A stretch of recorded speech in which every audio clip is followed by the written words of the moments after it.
Nesse caso aqui, um pai ficou muito bravo com a decisão da justiça no caso da custódia de seus filhos. E ele fez algo terrível que as pessoas que presenciaram aquilo mal podiam acreditar no que estavam vendo. Fala pessoal, Carol na área, trazendo mais um vídeo aqui no canal. Todas as semanas eu trago esse tipo de conteúdo aqui para vocês, casos criminais resolvidos, que ainda são um mistério.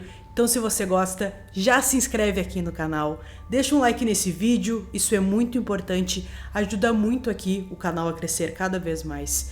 Não esquece de ativar o sininho de notificação, isso é muito importante. Deixa um comentário aqui também dando a sua opinião. Bora pro vídeo.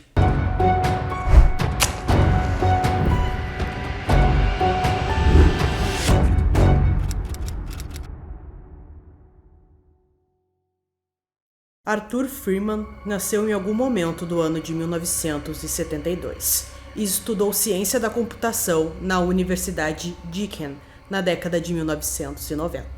Logo em seguida, ele conseguiu um emprego como técnico de computação no campus da Royal Melbourne, em Melbourne, na Austrália.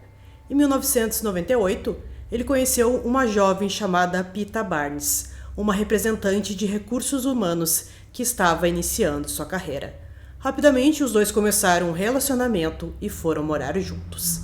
Eles se casaram em 31 de dezembro de 1999 e algumas semanas depois, o casal se mudou para Londres, depois que Arthur conseguiu um ótimo emprego em sua área. Peta e Arthur tiveram 3 filhos juntos. O primeiro filho, Benjamin Eric, nasceu em 1º de fevereiro de 2002, seguido por Darcy Iris, em 11 de fevereiro de 2004, e Jonathan Jackson William, em 24 de fevereiro de 2006. A pequena Darcy foi descrita pelos seus familiares como uma menina determinada e era incrivelmente próxima de seus irmãos. Logo depois do nascimento de Jonathan, o casal decidiu que era a hora de voltar para a Austrália. Agora, a vida de Arthur mudou bastante. Ele estava com muitas dificuldades para conseguir um novo emprego e sofreu mudanças constantes de humor. Infelizmente, seu casamento estava desmoronando e eles brigavam muito. Em algum momento de 2007, foi relatado que a polícia atendeu uma discussão doméstica entre o casal, mas não está claro sobre o que era a discussão. Mais tarde, Peta expressou aos médicos suas preocupações com o bem-estar de seus filhos. Logo, ela decidiu que estava na hora de pedir o divórcio, e eles se separaram em junho de 2008. No início, Arthur e Peta dividiam a custódia dos filhos. 3 dias eles ficavam com a mãe e 3 dias ficavam com o pai. E de início pareceu que essa era uma boa opção. Mas as coisas ficaram tensas quando o divórcio foi finalizado em junho de 2008. Arthur anunciou que retornaria à Inglaterra para obter residência permanente. Então Peta tentou alterar formalmente os acordos de custódia por meio dos tribunais. Isso enfureceu Arthur e ele retornou à Austrália em dezembro de 2008 e procurou aconselhamento jurídico. Uma audiência foi marcada no Tribunal Federal para os dias 27 e 28 de janeiro de 2009. Mas primeiro a família teve que se reunir com um psicólogo que entrevistaria todos os envolvidos para determinar o que seria melhor para as crianças. Arthur conheceu a psicóloga que cuidaria do caso de sua família no dia 12 de dezembro de 2008, porém ele chegou atrasado no encontro.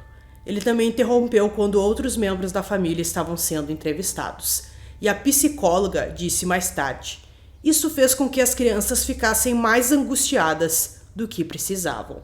Ficou claro que Arthur estava com problemas e não queria estar ali." O relatório concluiu que, apesar de Arthur parecer ter um relacionamento amoroso com todos os seus filhos, ele tinha problemas crônicos de personalidade e interpessoais que eram causados por uma tendência à irracionalidade, contradição e negação de responsabilidade. Por isso, a psicóloga recomendou que as crianças residissem com a mãe e passassem o tempo com o pai em fins de semana alternados. No dia 28 de janeiro, ficou decidido que as crianças iriam passar mais tempo com a mãe e menos com o pai.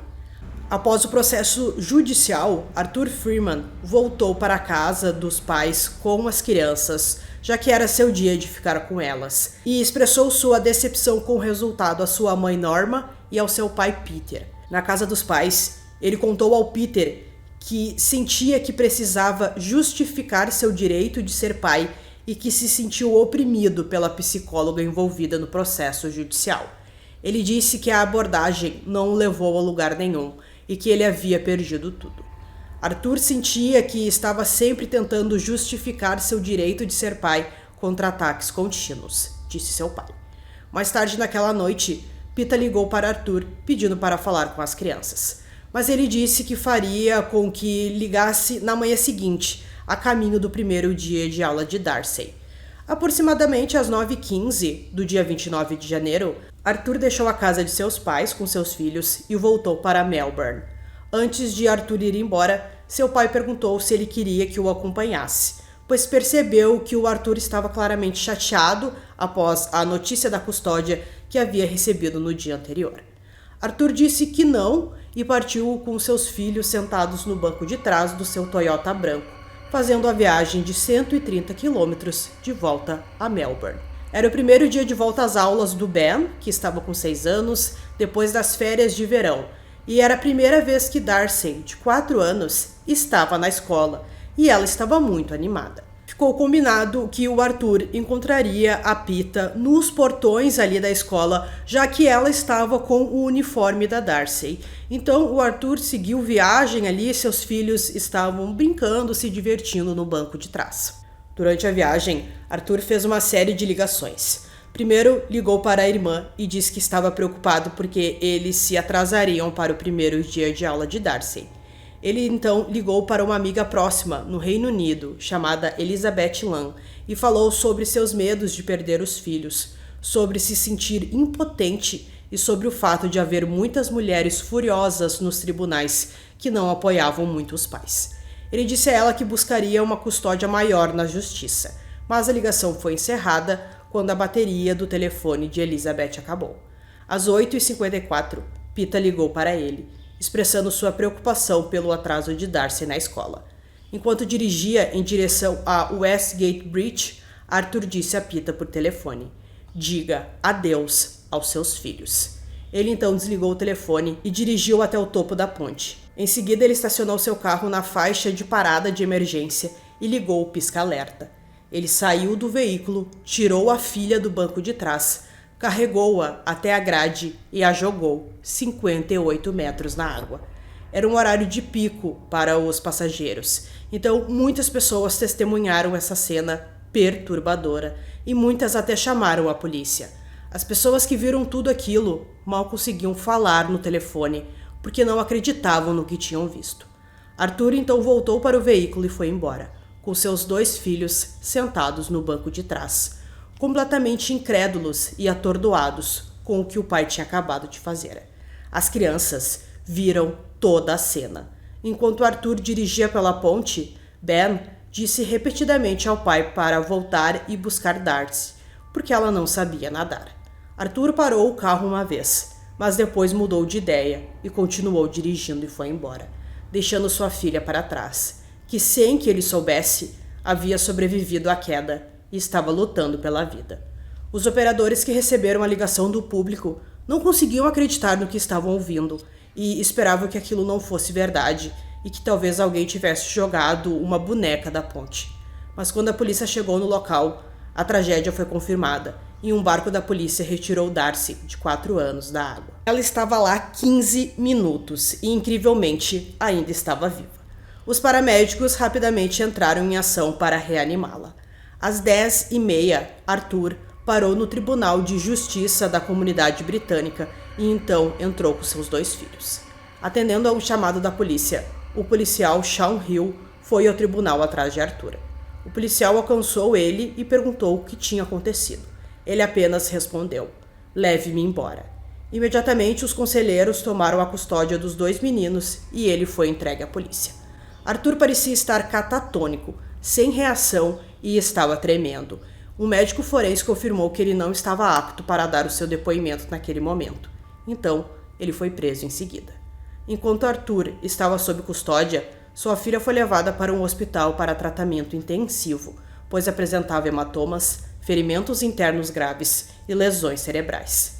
Pita, que estava na escola esperando sua filha, foi informada do que aconteceu e foi para o hospital ficar com ela. Quando a mãe chegou no hospital, ela não conseguia acreditar que aquilo estava acontecendo. Sua filha estava ligada a vários aparelhos e os médicos falaram que não tinha mais volta. Eles não iriam conseguir salvá-la, então ela teve que tomar uma atitude muito difícil, que acredito que ninguém quer passar por isso, e os médicos perguntaram a ela se ela estava pronta para desligar ou não os aparelhos. Ela acabou dizendo que sim, que queria que desligasse, porque infelizmente a Darcy não voltaria mais a ser aquela garotinha, ela só estava sofrendo ali. Então os médicos desligaram os aparelhos e ela foi declarada morta na parte da tarde, mais ou menos à 1h30. Rapidamente o caso ficou muito famoso devido à natureza e também por ter ocorrido durante o horário de pico, quando havia muitas testemunhas do crime.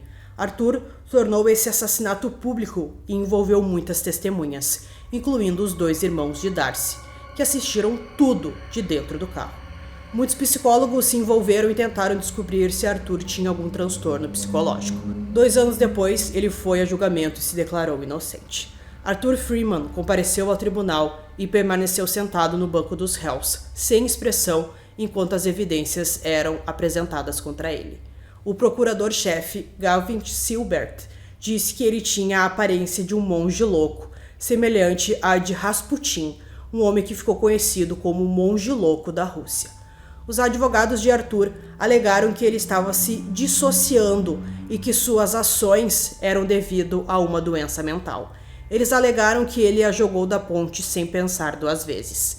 A promotoria não concordou e disse que Arthur não era insano e que havia cometido esse crime terrível como o maior ato de vingança contra sua ex-esposa, por causa da amarga batalha pela custódia.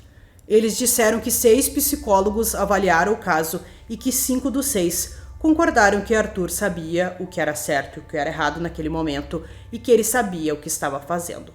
Yvonne Skinner, psiquiatra responsável por mais de 80 casos de pessoas que mataram seus filhos, disse ao tribunal que as ações de Arthur indicavam que ele estava agindo consciente e voluntariamente. A promotoria também levantou a questão de como, se Arthur estava se dissociando naquele momento, como sua defesa alegava, porque ele estava fazendo todas aquelas outras coisas racionais. Arthur se lembrou de ligar o pisca-alerta quando parou na ponte, estacionou com cuidado e pagou o parquímetro quando chegou no tribunal. Tudo o que uma pessoa racional faria. O psiquiatra forense Douglas Bell testemunhou que todas as observações de testemunhas sobre o seu comportamento na manhã da morte da Darcy sugerem que ele sabia exatamente o que estava fazendo. Ele disse que Arthur não teria sido capaz de completar tarefas tão complexas como levantar Darcy sobre o corrimão da ponte se estivesse em um estado mental dissociado. O júri ouviu sobre as ligações que Arthur fez antes do crime. Sua amiga Elizabeth disse que Arthur estava chateado e chorando no telefone por causa do resultado do tribunal. Ela disse: "Ele me contou que teria que continuar lutando nos tribunais para obter a guarda compartilhada. Ele disse que para onde quer que ele se virasse, havia mulheres furiosas. Ele então falou com Pita e disse a ela dizer adeus aos seus filhos. Fiquei muito agitada. Não lembro quantas vezes liguei para ele. Uma dessas vezes ele atendeu o telefone e disse quem é. E ela disse que era ela. E então ele disse: você nunca mais os verá. E desligou", disse Pita em uma entrevista. Em uma entrevista gravada e exibida ao júri, Ben Freeman disse que ele, Darcy e Jackson estavam jogando no banco de trás do carro antes de pararem na ponte e seu pai pedir para sua irmã sentar no banco da frente. Ele disse que seu pai carregou Darcy em seu ombro antes de jogá-la. Ele lembrou que não ouviu o grito dela quando ela caiu. "Meu pai saiu com Darcy e então ele a jogou da ponte. Depois que seu pai voltou para o carro e foi embora, o menino implorou para que ele voltasse. Eu disse para ele voltar e buscá-la, e papai continuou dirigindo. Então eu disse que Darcy não sabia nadar. E então papai continuou dirigindo e não voltou para buscá-la. Eu continuei dizendo isso várias vezes, mas ele nunca voltou." Após um julgamento de 19 dias, o júri voltou com um veredito unânime de culpado. Ao proferir sua sentença, o juiz Paul Coughlin chamou o assassinato de uma quebra fundamental de confiança, dizendo: "Não dá para pensar em quais foram os últimos pensamentos de Darcy. e sua morte deve ter sido dolorosa e prolongada. O crime foi cometido na presença de seus filhos Ben, que tinha 6 anos, e de seu filho Jack, que tinha apenas 2 na época. A comunidade espera que ele seja jovem demais para se lembrar. Você usou sua filha para machucar sua ex-esposa, o mais profundamente possível. Você escolheu um lugar notavelmente público e teria um impacto mais dramático. O juiz disse que não estava satisfeito com o fato dele mostrar remorso e que ele era egocêntrico e ainda não havia se arrependido do que havia feito. Arthur Freeman foi condenado à prisão perpétua e passará no mínimo 32 anos na cadeia. Ele tentou apelar, mas isso não teve sucesso. Após o julgamento, uma investigação mais aprofundada foi feita sobre o fato de que os clínicos gerais com quem Pita havia falado antes do assassinato de Darcy não haviam relatado nada às autoridades. Durante o inquérito, Pita disse que havia contado a 3 clínicos gerais de sua clínica local em 2007 e 2008 sobre preocupações com Arthur e seus filhos, mas os relatos não resultaram em alertas à polícia. Eu disse ao meu médico que acreditava que ele mataria meus filhos e que ele era vingativo, o suficiente para matar meus filhos para se vingar de mim, disse Pita. Em 2014, Pita Barnes obteve um acordo confidencial da Vicky Rhodes sobre a falta de barreiras de segurança na Westgate Bridge, o que, segundo ela, teria salvado a vida de sua filha. Barreiras foram erguidas ao longo de toda a extensão da Westgate Bridge logo após a morte de Darcy. Então, pessoal, concluindo esse caso aqui para vocês, um caso horrível. O que mais choca é que foi feito na frente de várias pessoas. Ele não estava nem aí com o que ele estava fazendo, mas é realmente um caso muito chocante pensar que ela tinha apenas 4 anos e ainda sobreviveu à queda, o que é pior ainda, ela sofreu muito, mas felizmente ele recebeu a sua pena. Então eu espero que vocês tenham gostado desse vídeo. Esse é mais um vídeo aqui no canal Durmam Bem e até o próximo.